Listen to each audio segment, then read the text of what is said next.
హరే కృష్ణ. హరే కృష్ణ అందరికీ. ఈరోజు భగవద్గీత యథాతథము లెవెల్ 2 అవగాహన కార్యక్రమానికి అందరికీ కూడా ఇస్కాన్ శ్రీ శ్రీ రాధా గోవింద ఆలయం తరఫున స్వాగతం, సుస్వాగతం. ఓం అజ్ఞానతిమిరాంధస్య జ్ఞానాంజనశలాకయా చక్షుర్మిలితం యేన తస్మై శ్రీ గురవే నమః. श्रीचैतन्यमनोभीष्टं स्थापितं येन भूतले स्वयं रूपः कदा मह्यं ददाति स्वपदान्तिकम्.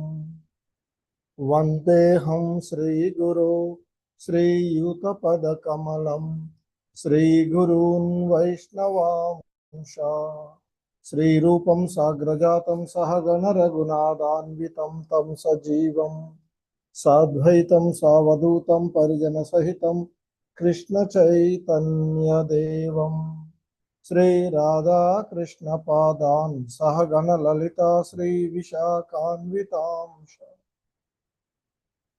नमा ओं विष्णुपादाय कृष्ण प्रेष्ठाय भूतले श्रीमते भक्ति वेदांत स्वामिन् इति नामिने. नमस्ते सारस्वते देवे गौरवाणी प्रचारिणे निर्विशेष शून्यवादी पाश्चात्यदेशतारिणे.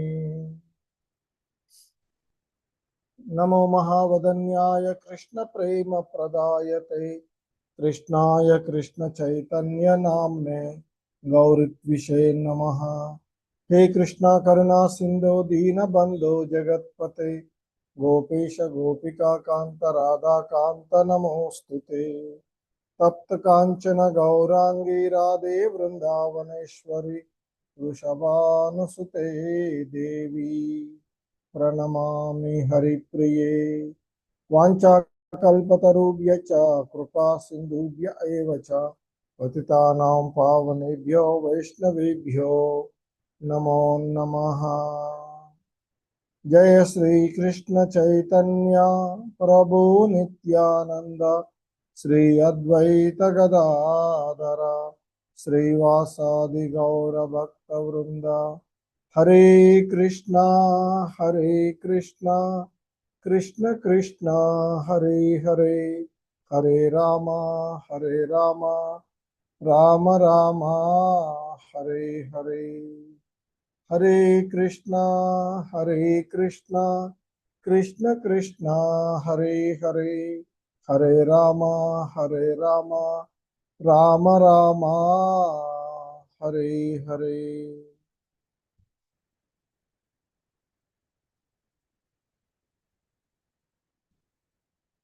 హరే కృష్ణ. ఈరోజు ఈ లెవెల్ 2 క్లాస్లో భగవద్గీత యథాతథము 16వ అధ్యాయమైనటువంటి దైవాసుర స్వభావములు అనేటువంటి ఈ అధ్యాయంలో మనము మొన్న కొన్ని శ్లోకాలను ఒక 10-12 వరకు శ్లోకాలని చూసినటువంటిది. ఈరోజు ఆ మిగిలినటువంటి శ్లోకాలను ఇస్కాన్ సంస్థాపక ఆచార్యులైనటువంటి శ్రీల ప్రభుపాదుల వారి యొక్క వివరణ ద్వారా ఈ శ్లోకాలను మనము అవగాహన చేసుకోవడానికి ప్రయత్నం చేద్దాము. ఎందుకంటే మొదటగా దైవీ స్వభావాలను గురించి తెలియచేసినటువంటి అంశాలను చూసాం. మొదటి 3 శ్లోకాలలో ఒక 26 దైవీ గుణాలను గురించి ఆ భగవంతుడు తెలియచేసినటువంటి అంశాలు. సో ఇక మరి తదుపరి అసుర స్వభావాలను గురించి తెలియచేయడము, అసుర సంపద, అసుర లక్షణాలను ముఖ్యంగా మనకి 4వ శ్లోకంలో దంభో దర్పోభిమానచ్చ అంటూ చెప్పినటువంటి అంశాలను చూస్తాము. ఆ తర్వాత ఇక దైవీ గుణాలు మరియు అసుర గుణాలు కలిగిన వారి యొక్క గమ్యము ఫేట్ అనేటువంటిది తెలియచేసినటువంటిది. తదుపరి ఇంకా ఆయన అసుర స్వభావం కలిగిన వారి దృష్టి, ఈ ప్రపంచ అవగాహన ఏ విధంగా ఉంటుంది అనేటువంటిది. ఆ తర్వాత అసుర స్వభావం కలిగిన వారి కర్మలు, వాటి పర్యవసానాలు, ముఖ్యంగా 10వ శ్లోకంలో అసురల యొక్క ధోరణులు మరియు ప్రవర్తన చూసాము. అలాగే 11వ శ్లోకంలో కూడా వారి యొక్క ఈ విధంగా ప్రవర్తన ఉంటుంది. తర్వాత ఏ విధంగా వారు నియుక్తులవుతారు అనేటువంటి ఈ అసుర స్వభావుల యొక్క వైఖరి ఏ విధంగా ఉంటుంది అనేది మనము ఈ 11, 12 శ్లోకాలలో వాళ్ళన్నీ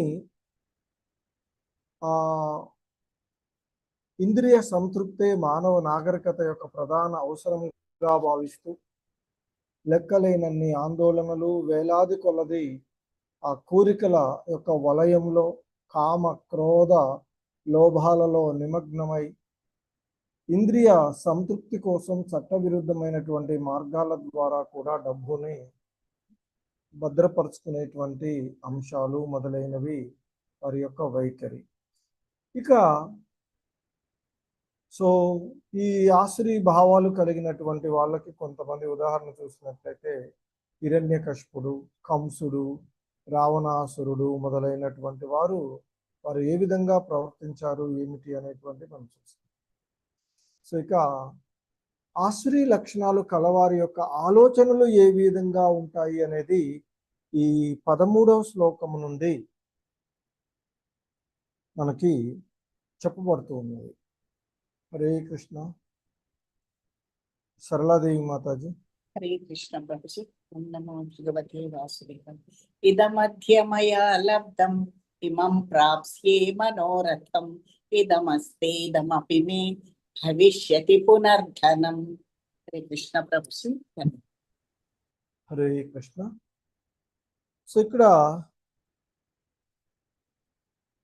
ఈ ప్రకృతి నియమములు ఒక మానవుడు అనుభవించుటకు నిర్ణయించబడిన దానికంటే అధికంగా మనము క్షణకాలమైన గడవనీయవు. మనకి కాలక్రమంలో 11వ అధ్యాయంలో కాల స్వభావాన్ని గురించి ఆ భగవంతుడు చెప్పినటువంటి అంశాలను చూసాము. మరి ఇక ఎందుకంటే ప్రతి జీవుని యొక్క హృదయాలలో ఉన్నటువంటి సాక్షిభూతుడుగా ఉన్న హృదయస్థ పరమాత్ముడు మరి ఆయన తెలుసుకోలేక ఈ మూఢులు ముఖ్యంగా అసుర స్వభావాలు కలిగి ఉన్నటువంటి వాళ్ళు ఇంద్రియ తృప్తి కొరకు ఏది చేయడానికైనా సంకోచించకుండా ఉండేటువంటిది. ఈ క్రమంలోనే వారు ఏ విధంగా ప్రవర్తిస్తారు అనేటువంటి విషయాన్ని ఇక్కడ చెప్తుంది. ఈ అసుర స్వభావుడైనటువంటి వ్యక్తి ఇలా అనుకుంటాడట, ఈరోజు నా దగ్గర ఎంతో ధనం ఉంది, నా ఉపాయాలతో నేను ఇంకా దీన్ని సంపాదిస్తాను, ఇప్పుడు నాకు ఎంతో ఉంది, భవిష్యత్తులో కూడా మరింతగా దాన్ని పెంచుకుంటూ ఉన్నాను, ప్రణాళికలు వేసుకుంటూ ఉంటాడనమాట. కాబట్టి ఇప్పుడు నా వద్ద ఇంత ధనం కలదు, నా ప్రణాళికల ద్వారా నేను మరింత ధనాన్ని సంపాదిస్తాను, ఇదంతా నాకు భవిష్యత్తులో మరింతగా అధికంగా వృద్ధి చెందగలదు అనేటువంటి భావనతో ఉండేటువంటిది. హరే కృష్ణ. వైఎస్ లక్ష్మీ మాతాజీ. హరే కృష్ణ ప్రభుజీ. ప్రణామాలు ప్రభుజీ. అసౌ మయా హతః శత్రుః హనిష్యే చాపరానపి ఈశ్వరోహమహం భోగి సిద్ధోహం బలవాన్ సుఖీ. హరే కృష్ణ ప్రభుజీ. ధన్యవాదాలు. హరే కృష్ణ. ఇంకా వాళ్ళ యొక్క భావన ఎలా ఉంటుంది? అసౌ మయా హత శత్రుః హానిష్యే చాపరానపి. అతడు నా శత్రువు, అటువంటి ఆ శత్రువుని నేను ఇప్పుడు అతడు నా శత్రువు, అతన్ని నేను వధించాను, నా ఇతర శత్రువులు అందరూ కూడా మరణిస్తారు. అంటే నేనంతా శత్రునాశనం చేస్తాను, శత్రు సంహారం చేస్తాను అని. సో మరి నేనే ప్రభువుని, నేనే భోక్తను, నేనే పరిపూర్ణుడిని, సుఖుని, ధనవంతులైనటువంటి బంధువులతో చుట్టబడినటువంటి పరమ ధనికుని అనేటువంటి భావనలతో వీళ్ళు జీవిస్తూ ఉంటుంటారు.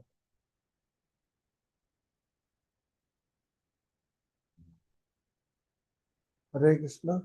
వైఎస్ లక్ష్మీ మాతాజీ. హరే కృష్ణ ప్రభుజీ.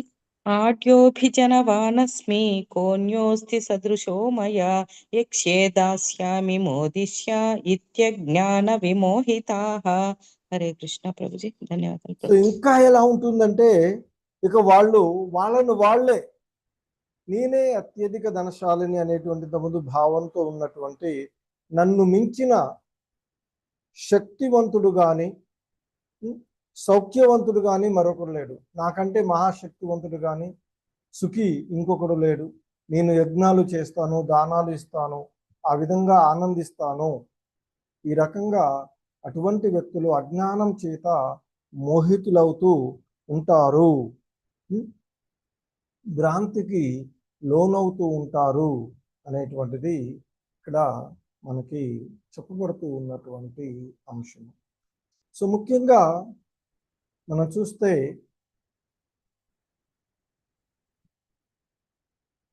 హరే కృష్ణ.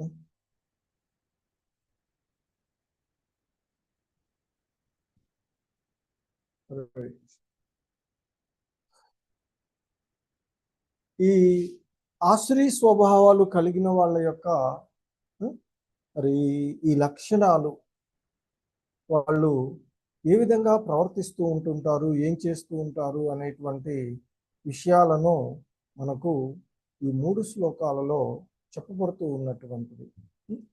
సో ఎలా వీళ్ళు ఆలోచిస్తూ ఉంటుంటారు, ఏ విధమైనటువంటి భావనలు వాళ్ళ యొక్క మనసులో, వాళ్ళ ఆలోచనలు ఏ విధంగా ఉంటాయి అనేది మనం చూసాము. సో ఇంతకుముందు చెప్పినట్లుగా నేనే నియామకుడును, నా వద్ద I'm the controller and enjoyer, నేనే నియంత్రణను, నేనే అనుభవించేవాడిని అనేది, నేనే మరి మహాశక్తివంతుడను. సో నా యొక్క శత్రువులందరినీ సంహరించాను, ఇక భవిష్యత్తులో కూడా వీళ్ళందరినీ సంహరిస్తాను అనేటువంటి ఒక ఆశ్రీభావాలు కలిగినటువంటి ఒక వ్యక్తి యొక్క ఆలోచనలు ఆ విధంగా ఉంటూ, ఆ విధంగా ఆలోచిస్తూ ఆ అజ్ఞానం చేత ఇంకా మోహితులై ఇంతకంతకి బంధితులవుతూ ఉంటుంటారు, మోహితులవుతూ ఉంటుంటారు అనేది చెప్పబడుతూ ఉన్నటువంటిది. హరే కృష్ణ. సరళాదేవి మాతాజీ. హరే కృష్ణ ప్రభుజీ. అనేక చిత్త విభ్రాంతాః మోహజాల సమావృతాః ప్రసక్తః కామ భోగేషు పతంతి నరకే అశుచౌ. హరే కృష్ణ ప్రభుజీ. మరి ఆ విధంగా ఆ భావాలతో ఉన్నటువంటి ఆశ్రీ భావ లక్షణాలు ఉన్నటువంటి వాళ్ళంతా కూడా సో ఇంకా ఈ విధంగా మరి అనేకమైనటువంటి అనేక చిత్త విభ్రాంతాః అంటే ఈ విధంగా అనేకమైనటువంటి చింతల చేత కలత నొందిన వారై, ఇటువంటి ఊహలు తలంపులతో తప్పుదారి పట్టినటువంటి వారై, మోహజాల సమావృతాః అంటే ఆ మోహ అనే వలయంలో చిక్కుకుంటారు. మోహ అంటే మాయ అనేటువంటి వలలో చిక్కుకొని పోతూ ఉంటారు. చిక్కుకొని పోయిన వారై ప్రసక్త కామభోగేషు ఇంద్రియ భోగాల యందు ఆసక్తులై పతంతి నరకే శుచౌ సో అపవిత్రమైన నరకంలోకి వాళ్ళు నెట్టివేయబడతా ఉంటారు అని చెప్తారు. ఈ నరకము అనేటువంటి వారు నరకాలకు పతనమైపోతూ ఉంటుంటారు. అంటే ఆ నరకం ప్రదేశంలో అక్కడ ఆ రక్తము చీములతో కూడినటువంటి వైతరిని వాటి యందు పడతారు అనేటువంటిది చెప్పబడుతూ ఉన్నటువంటిది. సో అక్కడ అనేక రకమైనటువంటి చింతలను, బాధలను కూడా వాళ్ళు అనుభవించవలసి వస్తూ ఉంటుంది అని చెప్తూ ఉంటుంటారు. హరే కృష్ణ. ఇంకెవరైనా చదవాలంటే హ్యాండ్ రైజ్ చేయవచ్చు. వయసు లక్ష్మి మాత చదవండి. హరే కృష్ణ ప్రభుజీ. ఆత్మ సంభావితా స్తబ్ధా ధనమానస్మదాన్వితాః యజంతే నామ యజ్ఞైస్తే దంభేనా విధి పూర్వకం.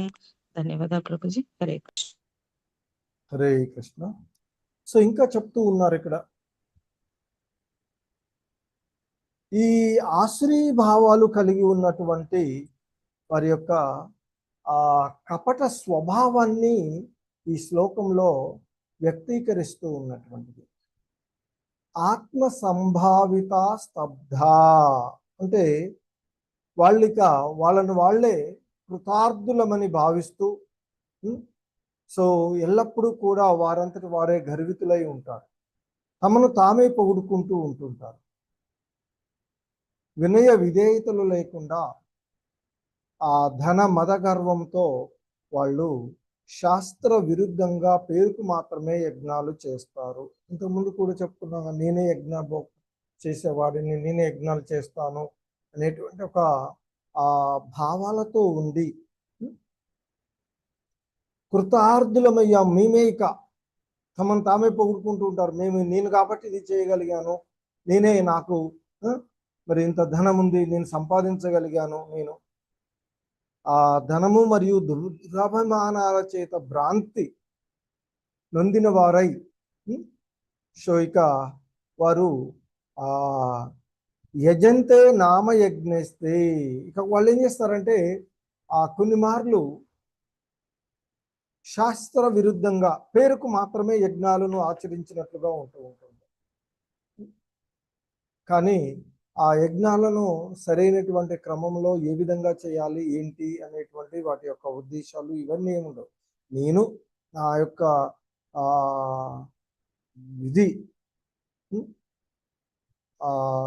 గర్వంతో నాకుంది కాబట్టి నేను ప్రవర్తించాలి, నేను చెయ్యాలి, అది ఇది నలుగురికి చూపించుకోవాలి అనేటువంటి ఒక భావనతో వాళ్ళు ప్రవర్తిస్తూ ఉంటుంటారు అనేది మనకి ఇక్కడ చెప్పబడుతూ ఉన్నటువంటి అంశము.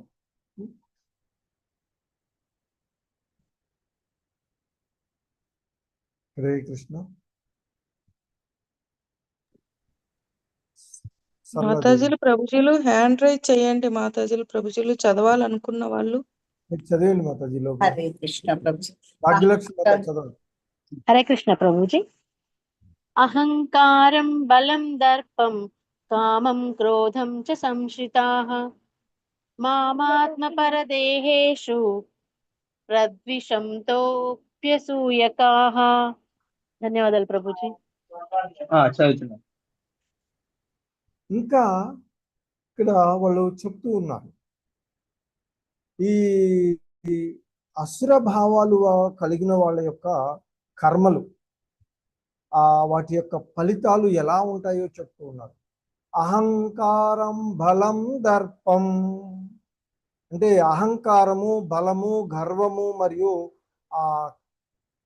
కామ క్రోధాల చేత, కామ క్రోధం సంశ్రితాహ అంటూ చెప్తూ ఉన్నటువంటి అహంకారము, బలము, గర్వము, కామ క్రోధముల చేత కళ్ళు మూసుకొని పోయి, అంటే ఇక వాళ్ళకి అహంకారం పెరుగుతుంది, నాకు బాగా ఉన్నది అనేటువంటి దాంతో ఒక బలము, గర్వము, ఆ కామ క్రోధాదుల చేత వాళ్ళు సరైన కళ్ళు ముచ్చుకుపోవడం అంటే యథార్థాన్ని దర్శించుకోలేకపోవడం అన్నట్టు పోయి, ఇక వాళ్ళు భగవంతుని పట్ల అసూయ కలవారై, ఇంతకుముందు మనం హిరణ్యకశిపుడు, కంసుడు, మరి రావణాసురుడు వీళ్ళని చూసాం. ఆ భగవంతుని పట్ల అసూయతో వాళ్ళ యొక్క ప్రవర్తన ఉంటుంటుంది. అలా ఉన్నటువంటి వాళ్ళు తమ దేహములందును ఇతర దేహాల యందును నిలిచి ఉన్నటువంటి ఆ దేవదేవుడైనటువంటి నన్ను ద్వేషిస్తూ ఉన్నారు. అసూయ కలవారై నిజమైనటువంటి ధర్మాన్ని అయినటువంటి నన్ను వాళ్ళు ద్వేషిస్తూ ఉన్నారు అంటూ ఇక్కడ చెప్తూ ఉంది. సో ఇక్కడ మనం ఒక సందర్భం చూసినట్లయితే శిశుపాలుడు ఈ ధర్మరాజు రాజసూయ యాగం జరిపినటువంటి సందర్భంలో అతనికి అంటే ఆ భీష్మ పితామహుని వారి యొక్క సలహా మేరకు ఆ కృష్ణ భగవానుల వారికి అగ్రతాంబూలం ఇస్తారు. అయితే ఆ సభలో ఉన్నటువంటి శిశుపాలుడు ఇంతమంది రాజులం మేమంతా ఉన్నాము, గొప్ప గొప్ప చక్రవర్తులం మేమున్నాము, మా అందరిని వదిలేసి ఒక సాధారణమైనటువంటి యాదవరాజు అయినటువంటి కృష్ణుడికి నువ్వు అగ్రతాంబూలం ఇవ్వడం ఏంది, మేమంతా ఆయన కంటే గొప్పవాళ్ళము అన్నట్లుగా బాగా చేసి ఇక యాక్చువల్గా శిశుపాలుడు కృష్ణుడి యొక్క మేనత్తల కుమారులలో ఒకడు, కజిన్. అయితే అతన్ని చిన్నప్పుడే తల్లి వేడుకుంటుంది, ఆ కుమారుని 100 తప్పుల వరకు క్షమించవయ్యా అంటే అలానే అని చాలా దుర్మార్గమైన తప్పులు చేస్తాడు, కానీ 100 తప్పుల వరకు. ఈరోజు ఇక అతడు ఆ తప్పులకు హద్దు లేకుండా మాట్లాడుతూ ఉంటే వెంటనే సంహరించడం జరుగుతుంది. సో ఆ విధంగా ఈ ఆసురీ భావాలు కలిగినటువంటి వాళ్ళు యథార్థాన్ని తెలుసుకోలేకుండా, నిజమైనటువంటి ధర్మాన్ని తెలుసుకోలేకుండా మరి వాళ్ళు ప్రవర్తిస్తూ ఉన్నారు అనేటువంటి విషయము మనకి ఇక్కడ వీటిని బట్టి తెలుస్తూ ఉన్నటువంటి అంశాలు. హరే కృష్ణ. ఇంకా ఎవరైనా? హరే కృష్ణ ప్రభుజీ. చదవండి బ్రో.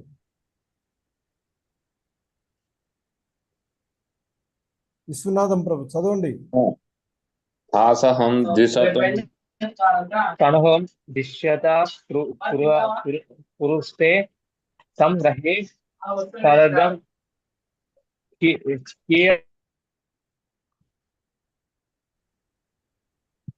హరే కృష్ణ.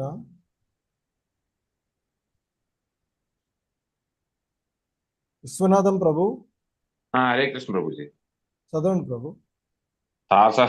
తాసహం ద్విపతం క్రూరాన్ సంసారేషు నరాధమాన్ క్షిపామ్య జప్రమ సుఖాన్ అసురే.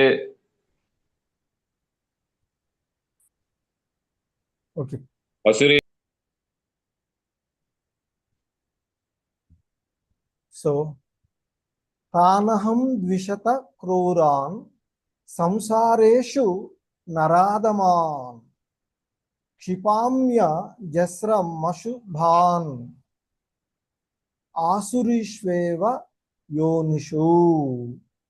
ఇక్కడ చెప్తూ ఉన్నటువంటి తనాహం ద్విషిత క్రూరాన్, అలా అసూయ కలిగినటువంటి క్రూరాన్, అక్రూర స్వభావులైనటువంటి వారిని,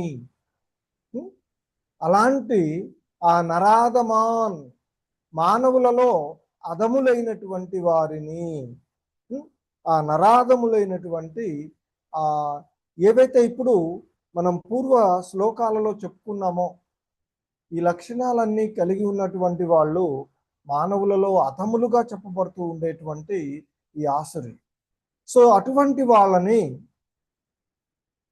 నేను మరలా ఆ అసుర జన్మలలోనే మళ్ళీ అటువంటి అసుర స్వభావం కలవారి గర్భాలలోనే పడవేస్తూ ఉంటాను.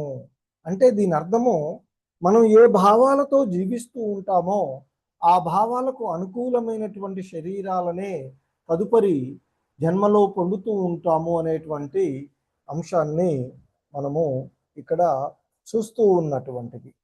అంటే అసూయ కలిగినటువంటి, ఇంతకుముందు అహంకారము, బలము, గర్వము, కామ, క్రోధాలను ఆశ్రయించి భ్రాంతి నొంది ఉన్నటువంటి ఆ అసుర స్వభావాలు కలిగినటువంటి, ఆ అసూయ కలిగినటువంటి క్రూర స్వభావులైనటువంటి ఆ మానవాదములను నేను మరలా, ఎందుకంటే మనం చేసేటువంటి కర్మలకు ఫలితాలను వసగేటువంటి వాడు మనకు ఇంతకు ముందే చెప్పుకున్నాం.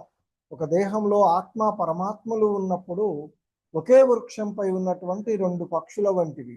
ఒక పక్షి భోగిస్తూ ఉంటే దానికి సాక్షిభూతిగా మరొక పక్షి చూస్తూ ఉంటుంటుంది. అవన్నీ మనం మర్చిపోతాం. కానీ ఆ భగవంతుడు నిత్యుడు శాశ్వతుడు అయినటువంటి ఆ భగవంతుడు మనకు కర్మలకు ఏ ఫలాలను మనం పొందాలనో వాటిని మనకి అనుభవించే విధంగా చేస్తూ ఉంటాడు. అందుకే ఇక్కడ చెప్తూ ఉన్నారు, అలాంటి నరాధములను నేను మరలా అదే యోనులలో పడవేస్తాను అంటూ చెప్తూ ఉన్నటువంటి అంశాలను మనం ఇక్కడ ముఖ్యంగా అసుర స్వభావాలు కలిగి ఉన్నటువంటి వారు ఏ విధంగా వాళ్ళ యొక్క తదుపరి ఉంటాయో అనేటువంటి అంశాలను మనము ఇక్కడ చూడవచ్చు.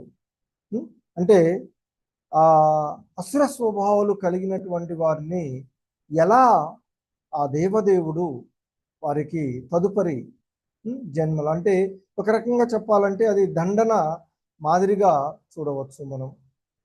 ఇక్కడ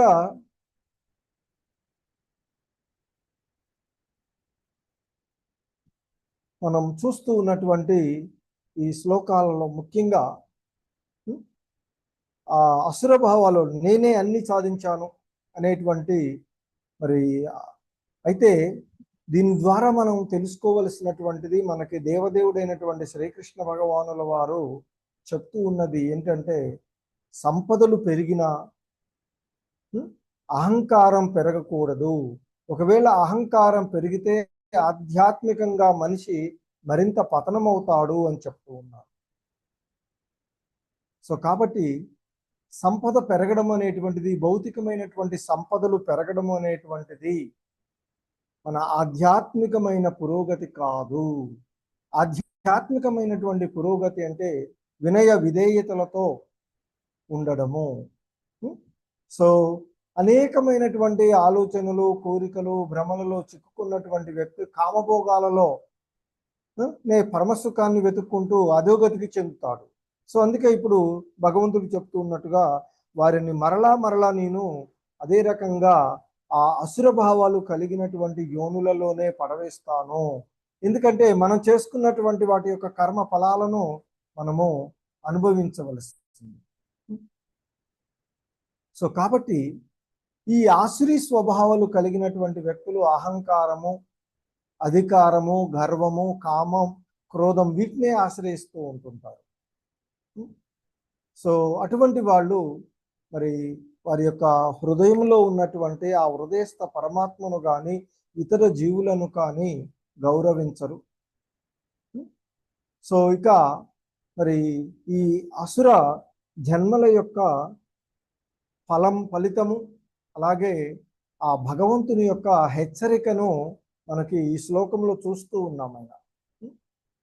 ఎందుకంటే ఈ ఆసురీ స్వభావాలు కలిగినటువంటి వారు క్రూరులైనటువంటి నరాధములైనటువంటి వారిని మరి ఇక ఆ అసురీ స్వభావం వలన వాళ్ళు చేసేవి అసుర కర్మలు, ఆ అసుర కర్మల వలన అధమమైనటువంటి జన్మలను పొంది ఆధ్యాత్మికంగా పతనం చెందుతూ ఉన్నారు.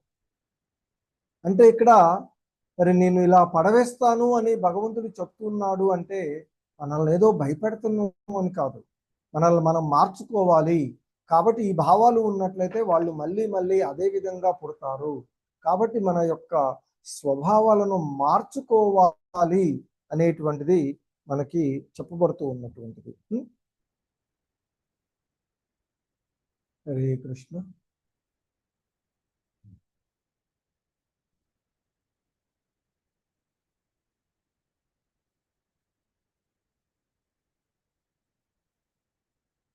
శ్రీలక్ష్మి మాతాజీ చదవండి. శ్రీలక్ష్మి మాతాజీ ప్రభుజీ ప్రణామాలు. చదవండి. ఆసురీం యోనిమాపన్నః మూఢా జన్మని మామ ప్రాప్త్యైవ కౌంతేయ తతో యాత్యదమాం గతిం. ధన్యవాదాలు ప్రభుజీ. తతో హరే కృష్ణ ప్రభు. సో ఇంకా చెప్తూ ఉన్నారు, ఓ కౌంతేయ, అసుర జీవజాతులలోని మాటి మాటికి జన్మ పొందే అలాంటి మూర్ఖులు ఏ జన్మలోనూ నన్ను చేరుకోలేరు. క్రమంగా వారు అంతకంతకి అధోగతి పాలవుతూ ఉంటారు. సో ఆ విధంగా మరి ఆసురి భావాలను పెంపొందించుకున్న వాళ్ళు ఇంకా ఇంకా దిగజారిపోతూ ఉంటారు అనేటువంటిది మనకి ఇక్కడ చెప్పబడుతూ ఉన్నటువంటిది. ముఖ్యంగా ఈ 2 శ్లోకాల ద్వారా మనం తెలుసుకునేటువంటి అంశం ఏంటంటే, ఆల్రెడీ అంతకు ముందు కూడా వివరించబడినట్లుగా ఆ దేవదేవుడైనటువంటి ఆ హృదయస్థ పరమాత్ముడైనటువంటి భగవంతుడికి జీవులను ఒకానొక ప్రత్యేకమైనటువంటి దేహమునందు ప్రవేశపెట్టడము అనేటువంటిది వారు చేసినటువంటి కర్మలను అనుసరించి ఆ విశేషమైనటువంటి అధికారము ఆ భగవంతుడికి ఉన్నది అనేటువంటిది మనకి ఇక్కడ చెప్తూ ఉన్నది. సో ముఖ్యంగా ఇక్కడ వారు అంతకంతకి అధోగతి పాలవుతారు అంటే, ఈ ఆశ్రీ భావాలను పెంపొందించుకున్నటువంటి వాడు ముక్తి పొందడు అనేటువంటిది ఇక్కడ మనం తెలుసుకోవలసినటువంటి విషయం. హరే కృష్ణ.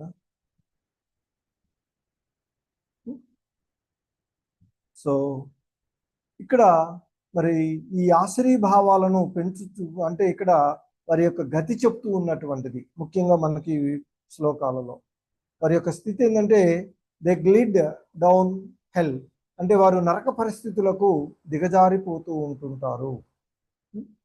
సో అటువంటి వాళ్ళు నన్ను ఎప్పటికీ కూడా చేరుకోలేరు. What never attain me means, so ఆ భగవంతుణ్ణి అంటే ఆ ఆధ్యాత్మికమైనటువంటి పురోగతి చెంది మరి నిత్యమైన శాశ్వతమైనటువంటి ఆ భగవంతుని యొక్క ధామాన్ని వారెప్పుడు కూడా చేరుకోలేరు. సో మరి ఆ భగవంతుని యొక్క కరుణకు వారెప్పటికీ కూడా గురి కాలేరు అనేటువంటిది చెప్తూ ఉన్నటువంటి అంశం. హరే కృష్ణ. హరే కృష్ణ ప్రభు, నేను చదవచ్చా? చదవండి ప్రభు. త్రివిధం నరకస్యేదం ద్వారం నాశనమాత్మనః కామః క్రోధస్తదా లోభః తస్మాదేతత్రయం త్యజేత్. హరే కృష్ణ ప్రభుజీ. సో హరే కృష్ణ. ఈ ఆసుర లక్షణాలను త్యజించడము మరియు శాస్త్రాలను అనుసరించేటువంటి విషయాలు మనకి ఇక్కడ ఈ శ్లోకాలలో చెప్పబడుతూ ఉన్నటువంటి అంశాలు. సో ఇందులో ముఖ్యంగా ఈ శ్లోకంలో త్రివిధం నరకస్యేదం ద్వారం నాశనాత్మనః, అంటే ఆత్మ యొక్క పతనానికి కారణమైనటువంటి 3 నరక ద్వారాలు కలవు. ఏంటి అంటే కామ క్రోధస్తథా లోభః. కామము, క్రోధము, లోభము అనే 3 నరకానికి దారి తీసేటువంటి ద్వారాలు అని చెప్పబడుతూ ఉన్నాయి. మరి ఈ నరక ద్వారాలు ఏంటి? కామ క్రోధ లోభాలు అనేవి మరి ఆత్మ వినాశనానికి కారణము కనుక వాటిని వదిలివేయాలి అనేది మనకి ఇక్కడ చెప్పబడుతూ ఉన్నటువంటి కామ క్రోధ లోభాలు అనేటువంటి ఈ క్రోధం మనకి ఆ కామ క్రోధ లోభాలు ఏవైతే ఉన్నాయో మరి ఆ లస్ట్ ఇక్కడ కామం వారిలో ఉండేటువంటి విపరీతమైనటువంటి కోరికలు. సో కౌరవులను వారికి ఉన్నటువంటి ఆ కామ వాంఛల ద్వారానే వారు పతనం చెంది చివరికి కురుక్షేత్ర రణరంగంలో 100 కూడా సంహరించబడినటువంటిది. అలాగే వాళ్ళు ఆ పాండవుల ఎప్పుడు కూడా పాండవుల ఎడ విపరీతమైనటువంటి కోపంతో ఉండేవాళ్ళు. దుర్యోధనుడు, ముఖ్యంగా దుర్యోధన దుశ్శాసనాదులలో దుర్యోధనుడు పాండవులు అంటే, అందులో భీముడు అంటే మరీ విపరీతమైనటువంటి కోపంతో ఉండేవాడు. ఎప్పుడు సంహరించాలని ఎదురు చూస్తూ ఉండేటువంటి. సో ఆ క్రమంలోనే అది. అలాగే దురాశ. వాస్తవానికి ఆ హస్తినాపురము అనేటువంటిది పాండురాజు వాళ్ళ యొక్క రాజ్యం. ఎందుకంటే ధృతరాష్ట్రుడు పెద్దవాడైనప్పటికీ కూడా గుడ్డివాడు కావడం చేత అతనికి శాస్త్ర సమ్మతంగా రాజ్య అధికారము ఇవ్వడం జరగదు. సో చిన్నవాడైనటువంటి పాండురాజుకి ఇస్తే పాండు మరి ఆ రాజ్యాన్ని విస్తరించి చేసింది.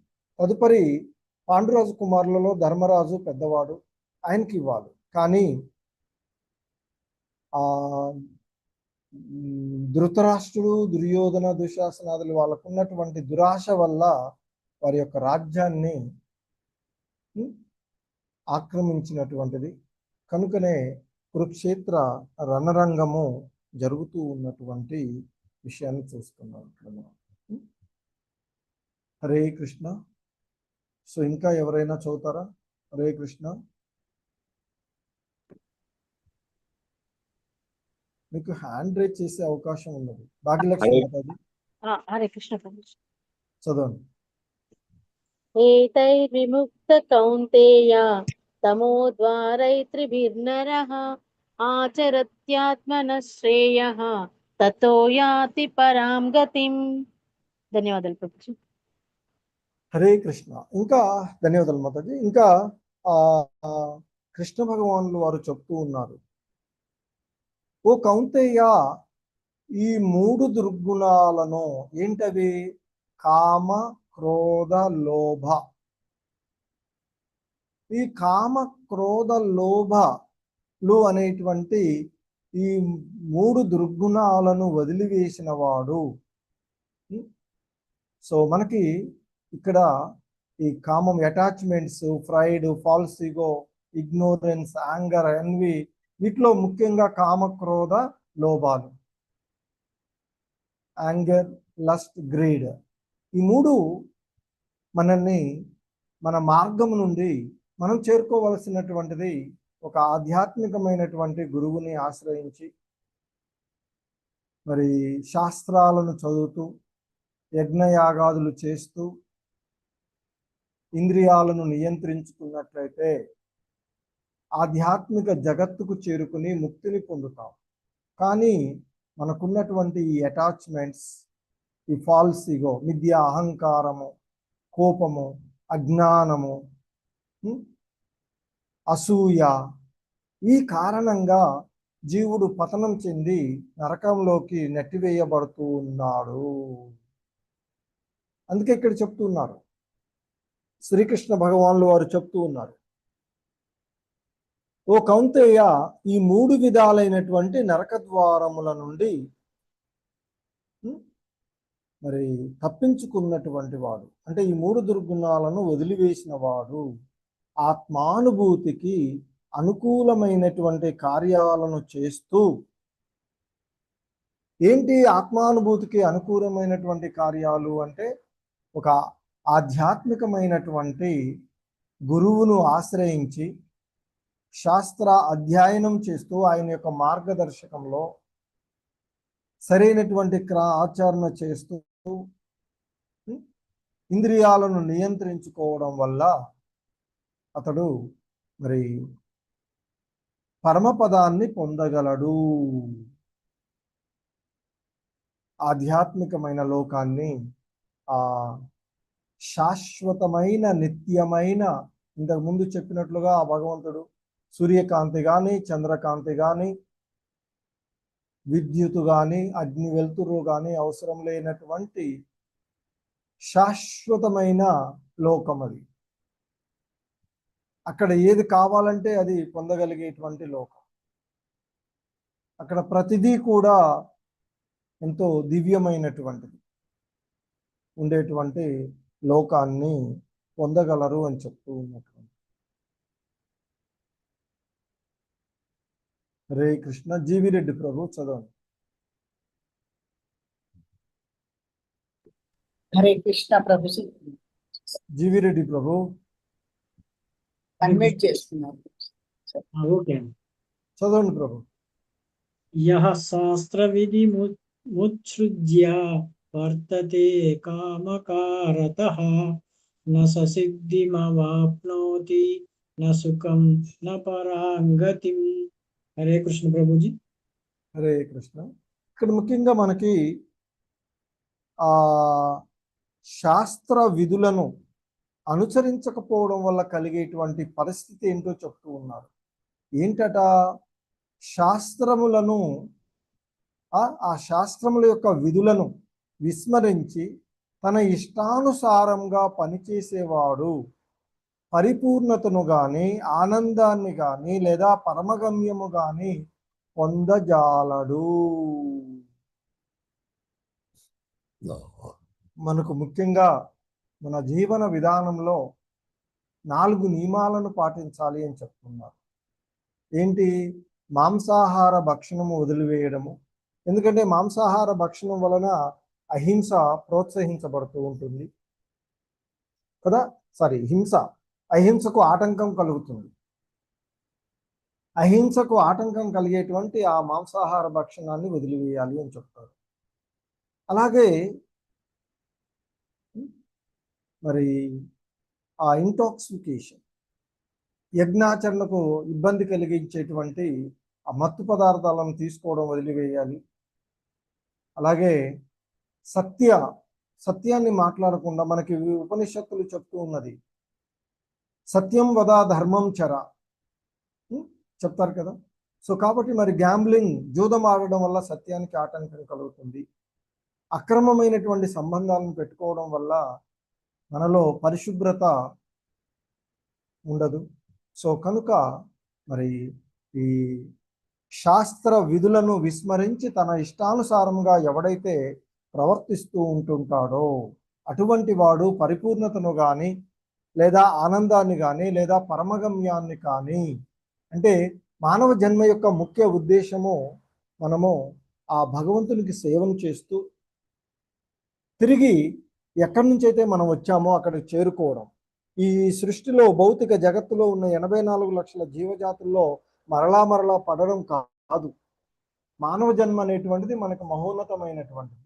ఈ జన్మను సద్వినియోగపరుచుకొని ఆధ్యాత్మికంగా మనం పురోభివృద్ధి చెంది పరమగమ్యమైనటువంటి ఆ భగవద్ధామాన్ని చేరుకోవడమే మనిషి యొక్క పరమగమ్యము, అంతిమ లక్ష్యము మానవ జన్మ యొక్క.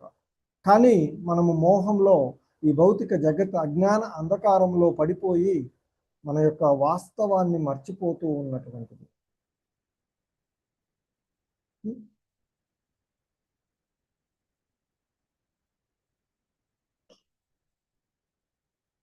హరే కృష్ణ.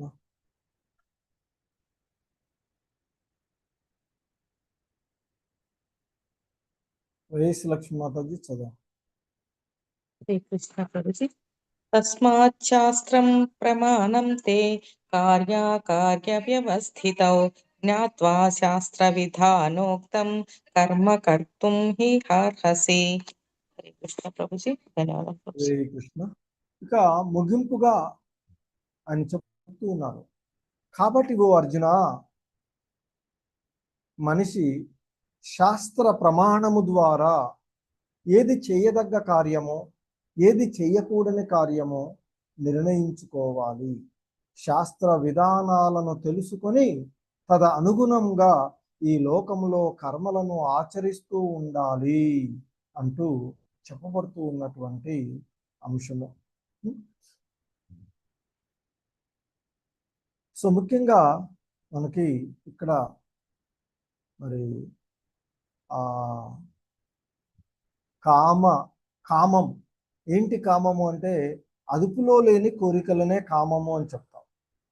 క్రోధం కోరిక నెరవేరకపోవడం వల్ల మనకు కలిగేటువంటి కోపం, మనలో కలిగే అసహనం, లోభం, ఎంత ఉన్నా ఇంకా కావాలి అనేటువంటి దాహం. సో వీటిని వదిలివేసినప్పుడు, ఈ 3 ద్వారాలను వదిలివేసిన అంటే ఈ 3 ద్వారాల గుండా మనం ప్రయాణించకుండా ఉన్నప్పుడు, అంటే కామ క్రోధ లోభాలను వదిలివేసినప్పుడు మరి ఆ మనిషి ఇతరులకు శ్రేయస్సు కలిగించేటువంటి కార్యాలను చేయగలుగుతాడు. తద్వారా అతడు పరమగతిని పొందగలుగుతాడు. అందుకే ఆ దుష్ట కార్యాలు చేయవద్దు అనేది మనకు చెప్తూ ఉన్నారు. సో దానికి బదులుగా మనలో ఉండేటువంటి ఆ కోరికలను కృష్ణ సేవ చేయడానికి, క్రోధాన్ని అధర్మం పైన నియంత్రించుకోవడానికి ఉత్సాహాన్ని చూపడం, లోభము ఆ కృష్ణ కథ హరినామం పట్ల ఉండేటువంటి ఆసక్తిగా మార్చుకోవాలి అని చెప్పుకుంటుంటారు. సో ముఖ్యంగా మనకి 23వ శ్లోకంలో చెప్పింది శాస్త్రాన్ని విస్మరించకూడదు అని చెప్తున్నారు. శాస్త్ర విధిని విడిచిపెట్టి తన కోరిక ప్రకారం జీవించేటువంటి వ్యక్తికి ఏది కూడా లభించదు, సిద్ధి లభించదు, నిజమైన సుఖం లేదు, పరమగతి లభించదు. కాబట్టి మనం ఎప్పుడు కూడా నాకు నచ్చింది కాబట్టి నేను చేస్తాను అనేది కాకుండా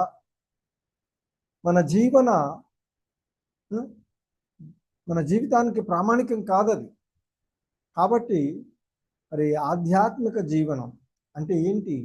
ఆ భగవంతుని యొక్క దాసులుగా మనల్ని గుర్తుపెట్టుకొని గురువులు, సాధువులు, శాస్త్రం మార్గనిర్దేశకాలు ఏవి చెప్పబడ్డాయో దాన్ని మనం చేయాలి. అందుకనే చివరి శ్లోకంలో శాస్త్రమే ప్రమాణం, కాబట్టి ఏది చెయ్యాలి ఏది చెయ్యకూడదు అనేటువంటి విషయానికి మనకి ప్రామాణికం ఏంటంటే శాస్త్రాలు.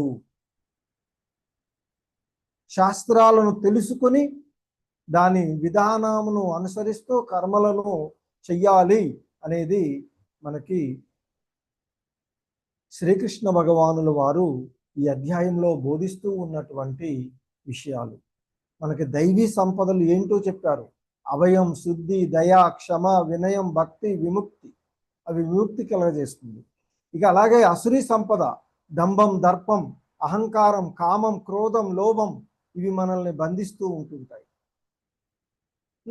కామము, క్రోధము, లోభము నరకానికి దారులు. సో జీవన మార్గాలు ఏంటి అంటే మార్గదర్శకాలు గురువు, సాధువులు, శాస్త్రం. సో కాబట్టి మనకి భగవంతుడు స్వల్పమైనటువంటి స్వేచ్ఛలు ఇవ్వబడినటువంటి ఆ స్వేచ్ఛను ఉపయోగించుకొని మనము మన జీవనాన్ని పెంపొందించుకోవాలి. ఎందుకంటే భగవంతుడు ఎప్పుడు కూడా ఈ విధంగానే ఉండాలి అని నిర్దేశించరు. ఇది ఉంది, దీన్ని ఆశించవచ్చు మీరు అని మనకి కొంత స్వల్పమైనటువంటి స్వేచ్ఛ ఇవ్వబడుతుంది. ఆ స్వేచ్ఛను ఉపయోగించుకొని మనలో దైవీ స్వభావాలను పెంపొందించుకుందామా లేదా ఆసురీ స్వభావాలను పెంపొందించుకుందామా అనేది మనం ఈ అధ్యాయాన్ని మరొకసారి చదువుకొని అవగాహన చేసుకొని నిర్ణయించుకోవలసినటువంటి అంశము. కాబట్టి శాస్త్రాలను ఫైనల్గా మనకు చెప్తుంది ఏంటంటే శాస్త్ర విధులను పాటించేవారు క్రమంగా ఉద్ధరించబడతారు, ముక్తి నొందుతారు. అనుసరించేవారు ఏ విధంగా పతనమవుతారు అనేటువంటి విషయాలను చెప్పారు. ఈ 2 మార్గాలు ఉన్నాయి మనకి. కాబట్టి మనకున్నటువంటి మార్గాలలో సరైనటువంటి మార్గాన్ని ఎన్నుకొని ఆ భగవంతుని వైపుకు మనము పయనించాలి అనేటువంటిది మనకి చెప్పబడుతూ ఉన్నటువంటి అంశం. హరే కృష్ణ. ఒక్క నిమిషం.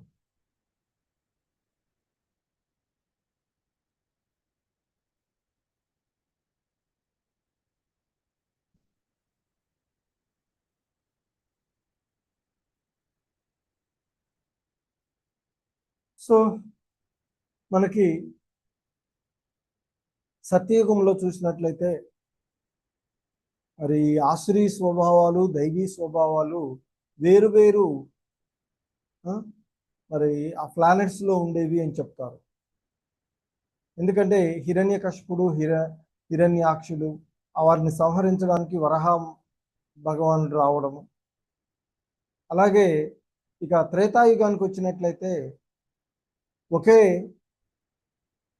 గోళంలోకి వస్తుంది, ఒకే బ్రహ్మాండంలోకి వచ్చేస్తుంది. కాకపోతే వేరు వేరు దేశాల్లో రావణుడు, రాముడు సో రాముడు దైవీ లక్షణాలకి మనకి ప్రతీక, రావణుడు ఆసుర భావాలకి వేరు దేశాల్లో ఉన్నాయి, ఎప్పుడు త్రేతాయుగాల్లో. ఇక ద్వాపర యుగంలోకి వచ్చినట్లయితే ఒకే దేశంలో ఒకే కుటుంబంలోకి వచ్చేసి కదా, ఒకే వంశంలోకి వచ్చేసినాయి, వేరు కుటుంబాలు కాకపోతే.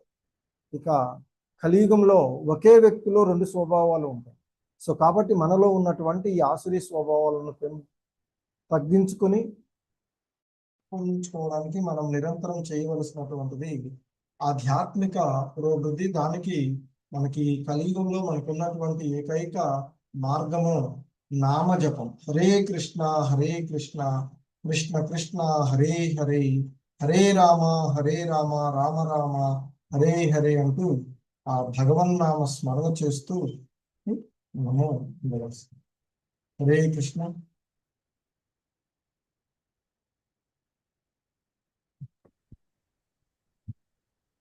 హరే కృష్ణ ప్రభుజీస్ మాతాజీస్, ఎవరికైనా ఏమైనా సందేహాలు?